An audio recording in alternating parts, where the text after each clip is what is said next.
À quoi te servent tes diplômes? À quoi te servent tes diplômes? À quoi te servent tes diplômes si tu n'es pas capable de produire de la valeur? Je suis Régis Saizy, entrepreneur multipotentiel, conférencier, formateur et artiste. Nombre de mes projets ont été acclamés et primés à l'international. Mes ouvrages se sont écoulés à plus de 20 000 exemplaires à travers le monde et j'ai formé plus de 5 000 personnes à ce jour sur les thématiques liées à l'entrepreneuriat, au business, au leadership et au mindset. Je partage avec vous sur cette chaîne du contenu propulsif pour vous aider à rêver, oser et créer. Hello les rocks, j'espère que vous êtes solides. Je voudrais aujourd'hui vous inviter à réfléchir en termes de valeur et non pas en termes de compétences supposées. Parce qu'un diplôme, c'est une compétence supposée. Je dis bien supposée. Supposée parce que c'est une compétence d'abord théorique. On est bien d'accord.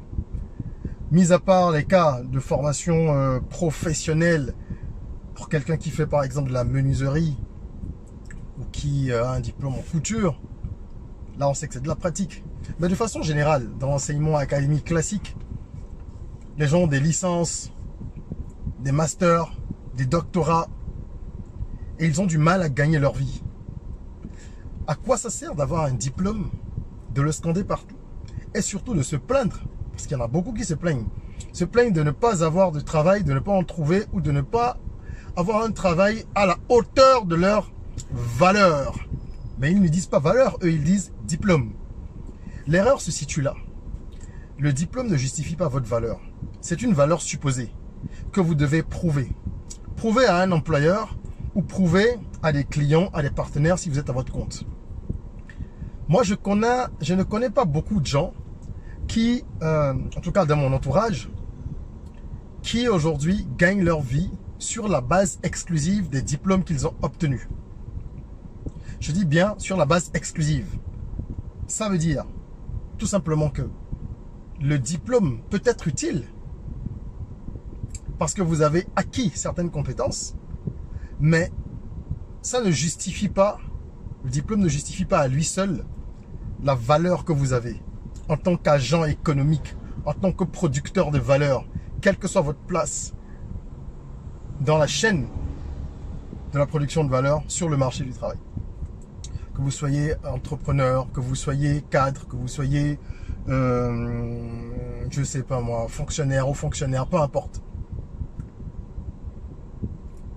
La plupart des gens que moi je fréquente, en tout cas, sont des gens qui, en plus de leur diplôme, ont su développer des compétences déjà interpersonnelles, des compétences dites douces, ce qu'on appelle les soft skills, et que beaucoup aujourd'hui négligent.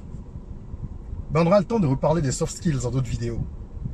Votre leadership, votre mindset est extrêmement important au-delà de vos diplômes. Et je connais des gens aussi qui n'ont pas de diplôme universitaire, et pour certains, dans d'autres proportions, qui n'ont pas été jusqu'au bac, et qui s'en sortent bien, et certains très bien. Vous en connaissez tous, hein, certainement, dans vos environnements, dans vos entourages respectifs. Alors, il y a récemment eu, il y a quelques jours, je crois hier ou avant-hier d'ailleurs, Emmanuelle Keïta qui a annoncé qu'elle rejoignait la NCI, donc qu'elle aurait son propre show, son émission. Elle avait déjà laissé entendre. Pour ceux qui ne connaissent pas Emmanuelle Keïta, c'est une, je ne sais pas s'il faut dire influenceuse ou personnalité publique, ivoirienne en tout cas. De ce que je sais, elle est actrice, elle a joué dans des séries assez connues en Côte d'Ivoire et elle a donc été populaire très tôt parce qu'elle a joué dans des séries pendant qu'elle était jeune, je crois, adolescente ou vraiment juste après l'adolescence. Pendant, je sais pas exactement. En tout cas, elle a été célèbre très tôt et elle a une communauté véritablement fidèle, loyale, qui la suit sur les réseaux sociaux. C'est quelqu'un qui a su capitaliser donc sa notoriété et qui a fait différentes choses après. Et qui là va donc revenir sur le petit écran avec un show qu'elle va animer. Ça a fait grincer un certain nombre de dents. J'ai vu pas mal de commentaires passer où les gens se plaignaient en disant mais finalement à quoi ça sert de faire des études, fermer les instituts de formation à la com, en journalisme, parce que finalement tous vos animateurs sur vos chaînes, donc sur les chaînes ivoiriennes disaient les gens, sont des influenceurs ou des personnes qui ont acquis de la notoriété sur les réseaux sociaux, à tort ou à raison, etc. etc. D'accord. On peut être d'accord sur un point, en tout cas moi je partage une partie de l'avis. Celui qui est de dire qu'aujourd'hui, on ne met en avant quasiment que des profils qui sont des personnages publics et connus sur les réseaux sociaux. Mais, est-ce que c'est la faute de ces personnes? Est-ce que c'est la faute à ces personnes? Je ne pense pas. Le système, nous l'avons conçu ensemble. C'est nous qui donnons de la valeur aujourd'hui à ceux qui arrivent à s'imposer sur les médias sociaux. Donc si vous êtes un étudiant en communication, vous êtes un étudiant en journalisme, débrouillez-vous pour avoir la cote sur les réseaux sociaux.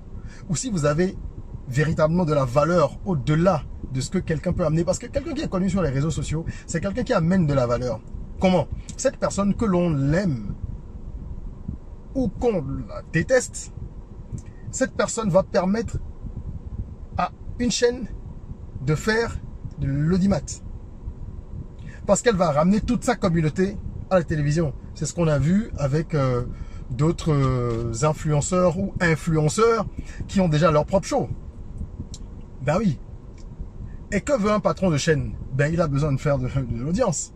Parce que c'est grâce à l'audience que les annonceurs placent leur publicité sur votre chaîne et que vous gagnez de l'argent et que vous produisez les programmes, etc. etc. Donc, cherchez à comprendre quelle est la valeur dans votre domaine. Qu'est-ce qui vous manque au-delà de ce que vous avez appris à l'école ou à l'université? Il y a beaucoup de gens qu'on emploie, qui ont des diplômes et qui ne sont pas à la hauteur des tâches qu'on leur confie.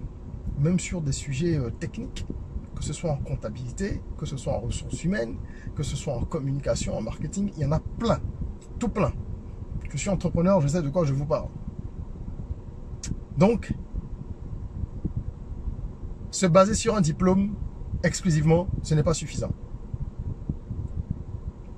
Je ne suis pas de ceux qui pensent que l'école, l'université, ça ne sert à rien. Absolument pas. Je suis moi-même un produit de l'enseignement guillemets classique. Et j'ai eu un très beau parcours. Donc je ne viens pas me diriger contre l'institution qu'est l'école, encore moins contre l'université. Parce que moi j'ai appris énormément de choses dans mes études universitaires qui m'aident aujourd'hui. Ok? D'une manière ou d'une autre, ce sont des choses qui m'aident et qui m'ont permis de développer des réflexes. Mais si je n'avais pas moi-même travaillé à développer mes qualités de vendeur, de communicateur, de marketeur, des compétences pratiques, hein. C'est pas connaître les 4P, venir parler de positionnement, de ci, de ça sur le papier. Non, de façon pratique, si je n'avais pas travaillé à développer ces compétences-là, j'aurais pas pu lancer mes différents projets, mes différentes activités. J'aurais eu beaucoup plus de difficultés dans mon parcours. Donc, pour résumer, travaillez sur votre valeur. Qu'est-ce que vous apportez dans une entreprise, fût-elle publique ou privée? Les gens pensent que parce qu'ils ont un diplôme, parce qu'ils sont excellents, parfois même sur le papier, on devrait les embaucher. Mais demandez-vous, si quelqu'un vous embauche, c'est à quelle fin? Une entreprise, même publique, même si elle n'a pas vocation toujours à faire du cash, elle a vocation à être performante. Il y a générer de l'argent, il y a la performance. Les deux vont généralement de pair. Mais bon, bref. Si vous n'êtes pas capable d'apporter quelque chose en plus, ce n'est pas la peine. Vous n'aurez pas votre place, ou alors vous trouverez une place, mais vous aurez du mal à la sécuriser, à y rester, à progresser, à grandir. Et vous allez rester dans les lamentations. Et ça mène nulle part. Donc, cher ami, ton diplôme ne peut pas te sauver. À lui seul, il ne peut pas. C'est pour ça que moi, je fais véritablement de la promotion de l'entrepreneuriat un de mes combats vraiment principaux, quoi. Il faut que les jeunes apprennent à entreprendre Et pour ceux qui ne veulent pas être des entrepreneurs, il faut quand même qu'ils développent l'esprit d'entreprise. Parce que ça leur donne la possibilité d'être force de proposition, de prendre des initiatives, apprendre à développer son potentiel, son imagination, à régler des problèmes dans des situations complexes. Et même si vous êtes dans une entreprise et que vous avez cet état d'esprit, en fait, vous serez un intrapreneur. Vous aurez tellement de valeur que vos patrons auront du mal à vous lâcher. Et même si vous voulez partir, justement, vous vous vendrez plus cher. Les gens feront le mercato pour vous. Ben oui, c'est ça. Développez vos compétences pratiques. Continuez à vous former dans votre domaine ou dans les domaines qui vous intéressent ou qui semblent importants. Aujourd'hui, vous ne pouvez pas ne pas vous former sur tout ce qui tourne autour du marketing digital si vous êtes dans les affaires. Même si vous embauchez quelqu'un pour le faire pour vous, vous devez apprendre les bases et savoir comment ça fonctionne. C'est un exemple parmi tant d'autres. Donc, chers amis, ce qui vous sauvera, c'est votre valeur. Celle que vous allez développer à côté de votre diplôme, avec ou sans diplôme. Celle que vous allez continuer à alimenter tous les jours. Il faut arroser la graine. Pour moi, le diplôme, c'est la graine. C'est ce qu'on plante, c'est la base. C'est ce qui arrive par la suite, qui peut fleurir en fonction de vos capacités personnelles et acquises. C'est ça pour moi qui constitue la valeur. Donc voilà. C'est ce que je voulais partager avec vous. Je vais mettre, pour ceux que ça intéresse, le lien pour obtenir, pour acquérir le livre, le guide pratique Apprendre à entreprendre. Et également le lien de l'album de développement personnel Soyons Rock, qui est un album de musique urbaine où toutes les chansons traitent de thèmes de développement personnel. Et qui est disponible avec un livret. Il y a un e-book qui est offert avec l'album. Donc je vous mets les deux liens pour ceux que ça intéresse. Et en attendant qu'on se revoie pour une prochaine vidéo, arrêtons de nous plaindre, essayons de comprendre le monde dans lequel on évolue, on fonctionne, et faisons le nécessaire pour être à la hauteur. Abonnez-vous, si ce n'est pas encore le cas, activez la cloche de notification, ok? Mettez un petit like, ça nous encourage à continuer à produire du contenu, et on se retrouve vite, très vite pour une nouvelle vidéo. En attendant, rêvons, osons, créons, soyons rock.